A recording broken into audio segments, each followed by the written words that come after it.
नमस्ते साथियों। कल की लास्ट क्लास में हमने विलयन की सांद्रता की इकाइयों के बारे में पढ़ा था। उसमें विलयन क्या था, विलय क्या होता है, विलाय क्या होता है, उसके बारे में मैंने आपको बता दिया था। उसके बाद विलयन की सांद्रता की इकाइयों में मैंने नंबर 1 पे आपको मोलरता पढ़ाई थी कि मोलरता क्या होती है, इसका सूत्र कैसे बनाते हैं, इसका मात्रक क्या होता है और तापमान के द्वारा ये तापमान से ये कैसे प्रभावित होते हैं, इसके बारे में मैंने डिटेल से बता दिया था। अब मोलरता से ही मिलता जुलता शब्द आता है मोललता। नाम में थोड़ा सा कन्फ्यूजन होता है, पहले हम मोललता के बारे में डिटेल से पढ़ लेते हैं, फिर दोनों का कंपेरिजन है, अंतर है, दोनों में क्या क्या अंतर है वो मैं आपको डिटेल से बता दूंगा। तो आज की विलयन की सांद्रता की इकाई जो हम लिख रहे हैं उसमें नंबर 2 पे मैं लिखता हूँ मोललता। क्या लिखा मैंने? मोललता। अभी थोड़ा सा आप शब्दों पर गौर करें तो बहुत इजीली समझ में आएगा कि कल हमने पढ़ा था मोलरता और मोललता। अगर दोनों शब्द को आप गौर से देखोगे तो दोनों में अंतर है, इसमें रता है और इसमें लता है, और दोनों में केवल एक ही शब्द का इसमें रा आता है और इसमें ला आता है। इतना अंतर समझ में आ रहा है? अब देखो, दो चीज़ें आपके पास होती है, एक तो होती है लीटर, तो लीटर का अंतिम अक्षर रह, तो मोलरता में आप क्या लेते हो? लीटर। अब देखो ल, मैंने क्या लिखा? किलो। क्या लिखा? किलो। किलो का अंतिम अक्षर ल, तो इसका मतलब है कि मोलरता में हम किलोग्राम में लेंगे और मोलरता में क्या लेंगे? लीटर में। बच्चे कंफ्यूज होते हैं, तो इसका कंफ्यूजन का मैंने सॉल्यूशन बता दिया है कि जब भी हम मोललता की बात करें तो याद रखना है ल का मतलब किलो, क्या है? किलो। तो इसमें क्या लेंगे? किलोग्राम में। तो उसमें आपने लिखा था 1 लीटर, तो यहाँ हो जाएगा 1 किलोग्राम, या आप बोल सकते हो 1000 ग्राम, 1 किलोग्राम या 1000 ग्राम। अब एक अंतर हो रहा है कि इसमें देखो दोनों में मोल होता है, तो इसमें आपने मोलरता में लिखा था आपने 1 लीटर विलयन में। आपने इसमें क्या कहा था कि 1 लीटर विलयन में विलय के मोलों की संख्या, 1 लीटर विलयन में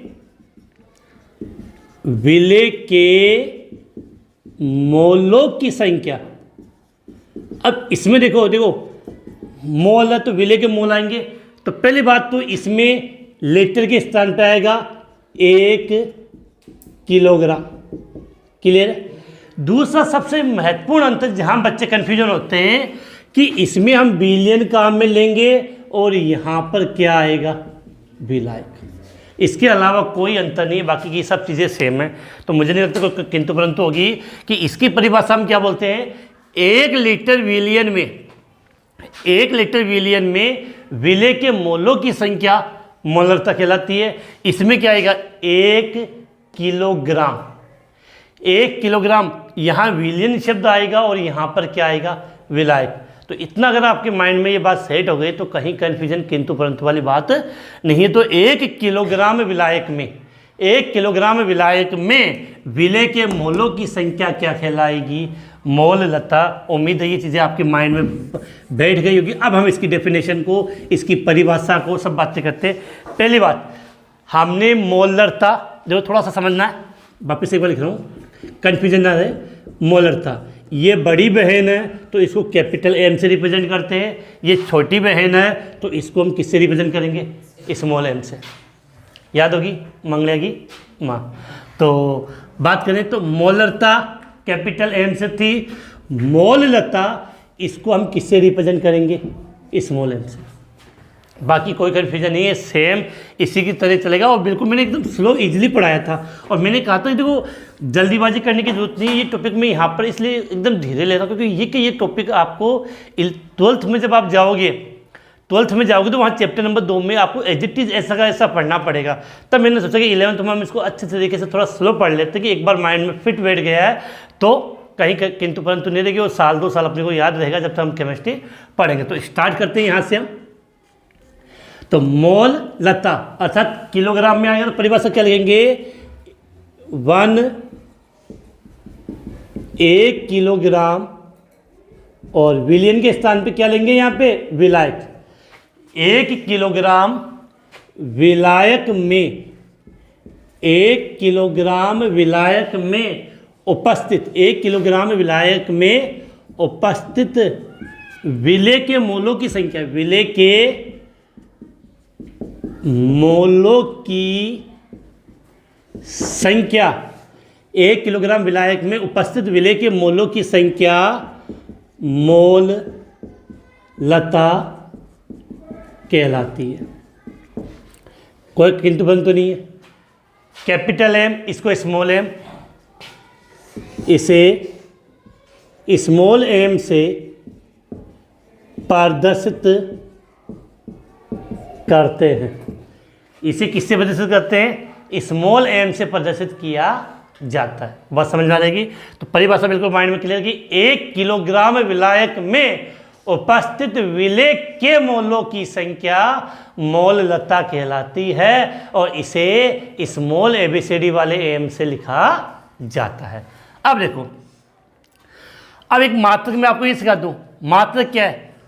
विलेय के मोल तो आएंगे ऊपर, किलोग्राम आएगा नीचे, तो मोल लता का मात्रक, मोल लता का मात्रक। तो सीधी बात है, सेम उसी की तरह ले लो। ऊपर तो आ जाएंगे मोल, तो मोल प्रति किलोग्राम, मोल प्रति किलोग्राम। इंग्लिश में लिखना चाहे तो मोल, किलोग्राम को किस में लिखते हो? केजी में। या तो प्रति कर सकते हो या इसको इनवर्स। तो मोल लता का मात्रक क्या हो गया? मोल केजी इनवर्स। क्या लिख दिया? मोल केजी इनवर्स। अब आते हैं इनके फॉर्मूले पर, जहाँ पे बच्चे सबसे ज़्यादा कन्फ्यूजन क्रिएट होता है कि इसका फॉर्मूला हम कैसे लिखें। तो देखो, सबसे समझते हैं, सेम उसी की तरह चलना है। यहाँ मैंने लिखा मोल लता। अब मोल लता में क्या है समझो, यहाँ पर विलेय के मोलों की संख्या, मोल लता का मतलब विलेय के मोलों की संख्या। तो ऊपर लिख दो विलेय के मोलों की संख्या, ऊपर आ जाएगा विलेय के मोलों की संख्या।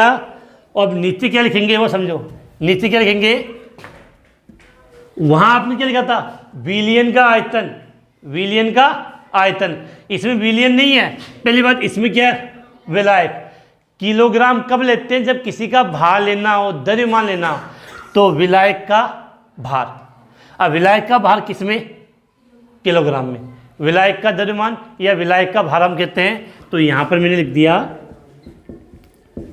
विलायक का द्रव्यमान, किस में? केजी में। बस इतना अंतर था कि उसमें था विलियन का आयतन और यहां पर है विलायक का द्रव्यमान, किस में? केजी में। अब हमने अपनी लास्ट क्लास में मैंने सिखाया था कि मोल के लिए आपको क्या याद रखना था? पदार्थ का भार बट्टा पदार्थ का मोलर द्रव्यमान होता है। तो विलेय के मोल का मतलब विलेय का भार बट्टा विलेय का मोलर द्रव्यमान। तो ये चीज़ आप यहाँ से हम लिख लेते हैं, एक बार समझने के हिसाब से थोड़ा इजी रहेगा कि विलेय के मोल। तो विलेय के जो मोल है उसके लिए हम क्या लिख सकते हैं कि ऊपर तो आ जाएगा विलेय का भार, ऊपर तो क्या आ जाएगा? विलेय का भार, और नीचे क्या आ जाएगा आपका? विलेय का मोलर द्रव्यमान, विलेय का मोलर द्रव्यमान। मोलर द्रव्यमान की इकाई क्या होती है कमेंट्स में बता दीजिए, थोड़ा सा आप भी एक्टिव हो जाए हमारी तरह। तो विलेय का मोलर द्रव्यमान की इकाई क्या होती है कमेंट्स में बता दीजिए। तो इसका मतलब समझ में आएगी, विलेय के मोल की जो विलेय के मोलों की संख्या लिखी है उसके स्थान पर हम क्या लिख सकते हैं? विलेय का भार बटा विलेय का मोल द्रव्यमान। भार ध्यान रखना है, विलेय का भार सदैव किस में आएगा? ग्राम में आएगा। तो इस जो मोल लता जो मैंने यहाँ लिखी है मोल लता, तो इसके लिए मैं क्या लिख सकता हूँ? विलेय का भार ऊपर आ जाएगा और विलेय का मोल द्रव्यमान नीचे।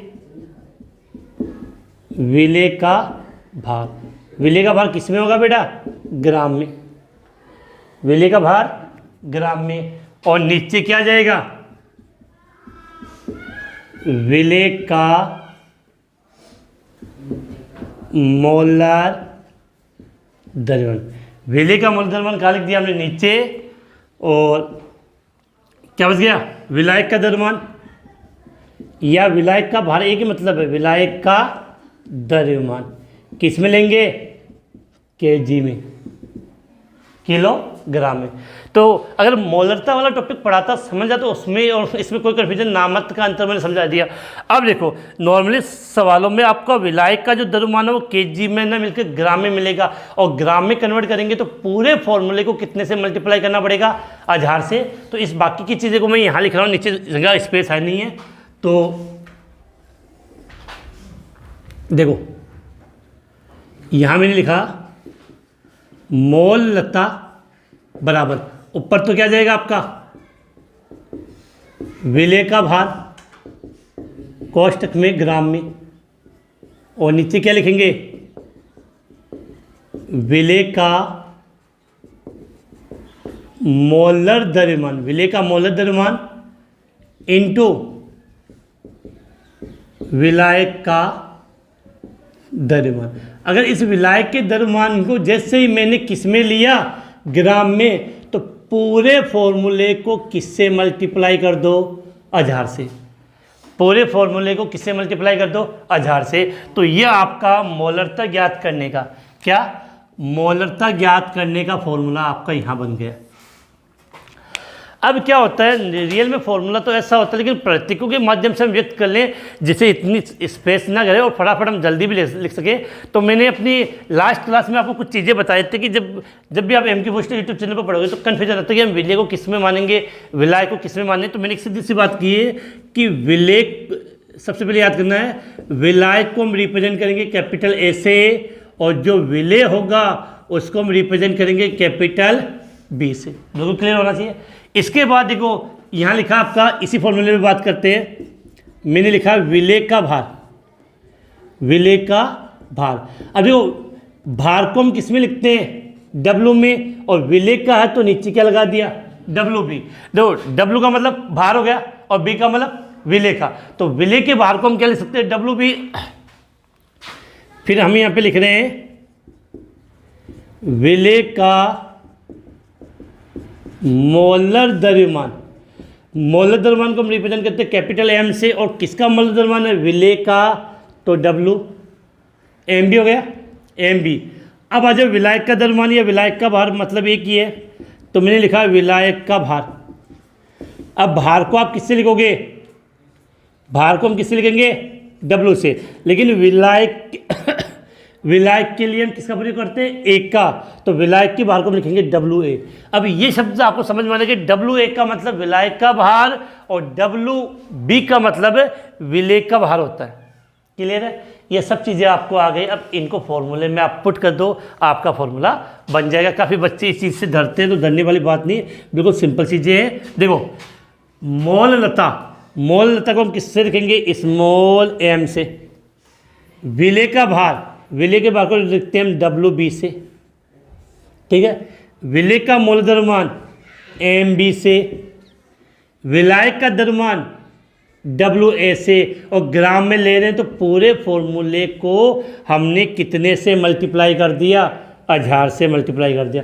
मुझे नहीं लगता कि इसमें कहीं आपके कोई कन्फ्यूजन होगा, कहीं आपके कन्फ्यूजन होगा। अब एक चीज़ और बता दूं मैं आपको, जो समझने लायक आपकी चीज़ है कि हमने लास्ट क्लास में मोलरता पढ़ी थी, और मैंने लिखा था मोलरता होती है वो तापमान के व्युत्क्रमानुपाती होते हैं। तापमान बढ़ाने पर मोलरता के मान में कमी आती है, और मोलरता ताप से प्रभावित क्यों होती है? क्योंकि उसमें आयतन शब्द का प्रयोग था, विलयन का आयतन।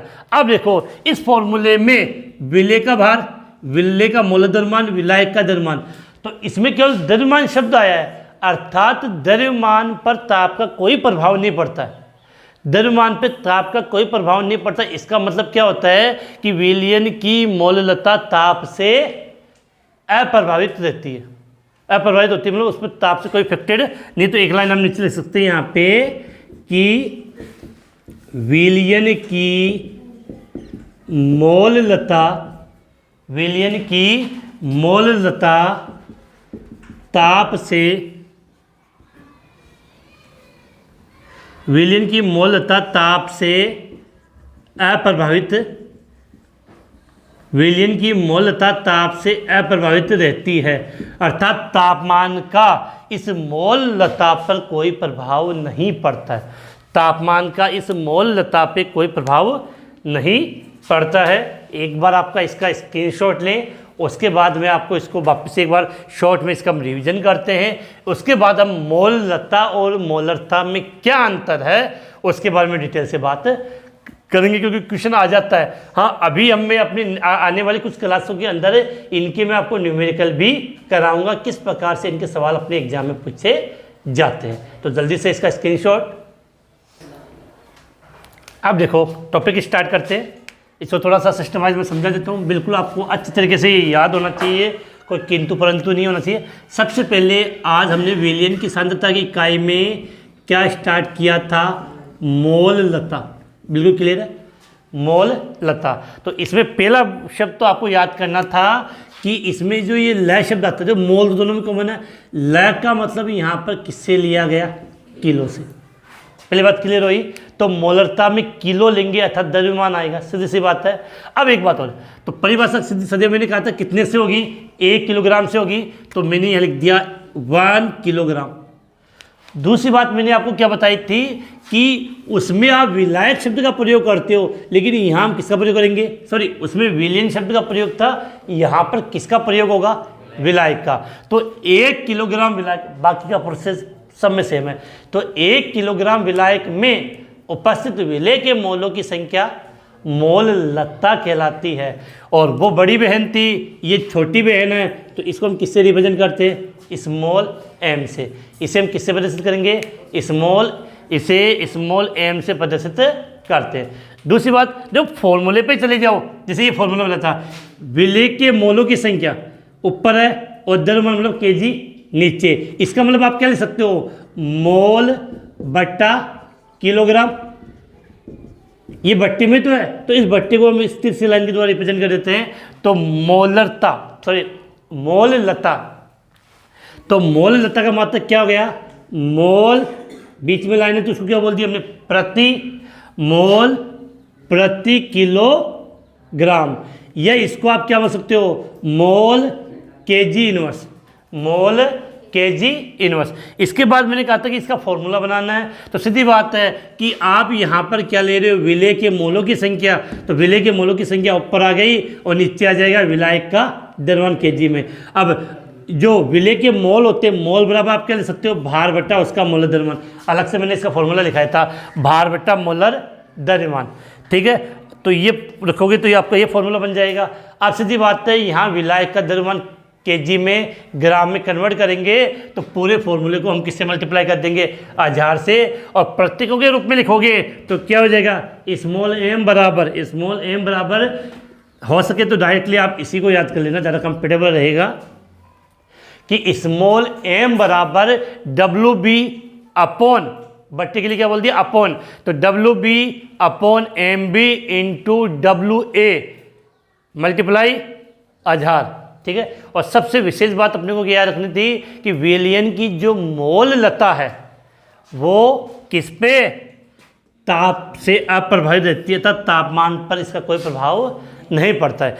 इसके बाद जो सबसे ज़्यादा क्वेश्चन पूछा जाता है वो ये आता है, मोलरता और मोललता में अंतर स्पष्ट कीजिए। अगर आपने दोनों सांद्रता की इकाइयाँ अगर अच्छी तरह से याद कर लिए तो अंतर लिखने में कोई परेशानी नहीं है। फिर भी मैं एक बार अंतर लिखा देता हूँ, क्योंकि अंतर लिखने के बाद दोनों क्वेश्चन अपने एकदम माइंड में फिट बैठ जाएंगे।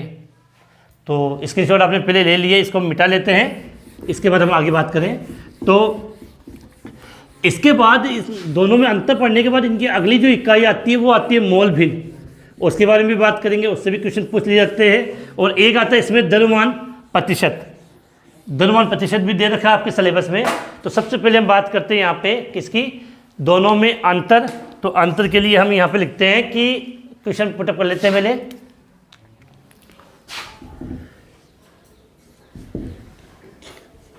क्वेश्चन लिख रहा हूँ, मोलरता एवं मोलरता एवं मोललता में अंतर स्पष्ट करें। क्या लिखा, मोलरता एवं मोललता में अंतर स्पष्ट करें। आप कुछ बड़े बच्चे हो तो जब भी इस प्रकार का अंतर करना हो तो एक तरफ तो लिख दो मोलरता, और दूसरी तरफ हम लिख देते हैं मोललता। दोनों में क्या करना आपको, हमें अंतर करना, तो इसमें एक सीधी मैंने यहाँ पे लाइन खींच दी है। अब देखो, ठीक है, अब सीधी बात है कि दोनों का अंतर करना है, तो पहला अंतर तो इनकी परिभाषा ही होगी, पहला अंतर तो इनकी डेफिनेशन जो हमने सीखी थी वही थी। तो बिल्कुल इसी मोलरता की परिभाषा आप क्या लिखोगे, 1 लीटर विलयन में उपस्थित विलय के मोलों की संख्या। नंबर 1 अंतर क्या करोगे यहाँ पे नंबर 1 में कि 1 लीटर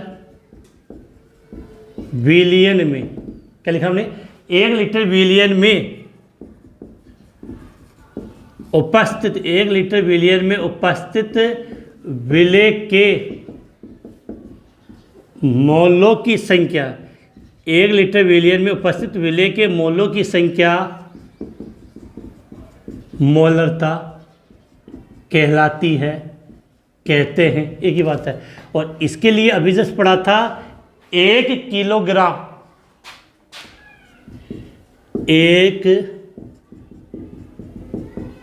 किलोग्राम में, 1 किलोग्राम क्या, विलायक, ये विशेष बात रखनी है, 1 किलोग्राम विलायक में, 1 किलोग्राम विलायक में उपस्थित विलय के मोलों की संख्या मोललता कहलाती है। 1 किलोग्राम विलायक में उपस्थित विलय के मोलों की संख्या मोलरता कहलाती है। और दूसरा याद करना है कि मोलरता को हम किससे रिप्रेजेंट करते हैं, कैपिटल एम से, तो इसे कैपिटल एम से प्रदर्शित करते हैं, इसे कैपिटल एम से प्रदर्शित करते हैं। तो इसके लिए क्या लिखेंगे, इसे स्मॉल एम से प्रदर्शित किया जाता है, इसे किससे, स्मॉल एम से प्रदर्शित किया जाता है। अब देखो आगे तीसरा पॉइंट, मात्रक, तो इसमें आएगा मोल प्रति लीटर, तो इसका मात्रक क्या होता है, मोल प्रति लीटर होता है, इसका मात्रक मोल प्रति लीटर होता है। और इसमें क्या है, इसका मात्रक मोल प्रति किलोग्राम होता है, इसका मात्रक मोल प्रति किलोग्राम होता है, इसका मात्रक मोल प्रति किलोग्राम होता है। नंबर 4, दोनों का सूत्र मैंने सिखाया था आपको, इसका सूत्र क्या आएगा, कैपिटल एम बराबर WB/MB इंटू, इसमें आएगा विलियन का आयतन, तो VS और मल्टीप्लाई कितने से, 1000 से, तो WB/MB इंटू VS मल्टीप्लाई 1000 से। और यहाँ पर क्या आएगा आपका, स्मॉल एम बराबर, क्या लिखा है, स्मॉल एम बराबर, ऊपर तो आ जाएगा आपका क्या, WB, नीचे आ जाएगा MB, बस अंतर इतना ही है, इसमें आता है विलयन का आयतन, इसमें आता है विलायक का भार। क्या आएगा, विलायक का भार, तो विलायक के भार को हम किससे रिप्रेजेंट करेंगे, W ऐसे, और मल्टीप्लाई किससे कर देंगे, 1000 से, मल्टीप्लाई किससे कर देंगे, 1000 से। और सबसे विशेष बात 5वां, कि ताप बढ़ाने पर विलयन की मोलरता कम होती है, और मोलरता ताप से अप्रभावित होती है, इस पर ताप का कोई इफेक्ट नहीं पड़ता है, जबकि इसमें ताप बढ़ाने पर मोलरता में कमी आती है। यह सीधा सा लिख सकते हो कि मोलरता ताप से प्रभावित होती है। मोलरता ताप से क्या होती है बेटा, प्रभावित होती है। और 5 नंबर लिख सकते हो कि मोलरता तापमान से या ताप से अप्रभावित होती है। मोलरता ताप से अप्रभावित होती है कि तापमान का इसमें कोई प्रभाव नहीं पड़ता है। तो यहाँ पर हमने स्टार्ट किया था मोलरता व मोलरता में अंतर, जो क्वेश्चन काफ़ी बार पूछा जाता है, चाहे 11th क्लास में पढ़ो या आप 12th क्लास में पढ़ो। तो इसके जो 5 अंतर थे वो मैंने एज इट इज़ यहाँ पर लिख दिए। अब देखो, अगर आपने टॉपिक ढंग से समझ लिया तो इनके अंतर को इनके जब अंतर को हम लिखते हैं तो उस समय कोई कन्फ्यूजन, कोई किंतु परंतु नहीं है। तो टॉपिक जब हम पढ़ लेते हैं अच्छी तरीके से, मोलरता अलग पढ़ लिया, मोलरता अलग पढ़ ली, तो फिर इनमें कोई कन्फ्यूजन वाली बात नहीं है। ये अंतर आप इजीली लिख सकते हो। आप इसका स्क्रीनशॉट लें, और जो आलसी व्यक्ति है उनके लिए स्क्रीनशॉट होता है, बाकी जो पढ़ने वाले होते हैं वो तो साथ के साथ इसको नोट कर लेते हैं, तो उनको कोई कन्फ्यूजन किंतु परंतु नहीं है। तो आज की क्लास में हमने मोलरता किसे कहते हैं वो पढ़ा था, और मोलरता और मोलरता में क्या अंतर होता है वो मैंने बता दिया है। नेक्स्ट क्लास की जब हम बात करेंगे तो उसमें मोल बिन पढ़ेंगे, द्रव्यमान प्रतिशत पढ़ेंगे। उसके बाद ये तीनों चारों इकाइयाँ होने के बाद इनके जो न्यूमेरिकल पूछे जाते हैं उसके बारे में बात करूँगा। तो आज की क्लास हम यहीं समाप्त करते हैं।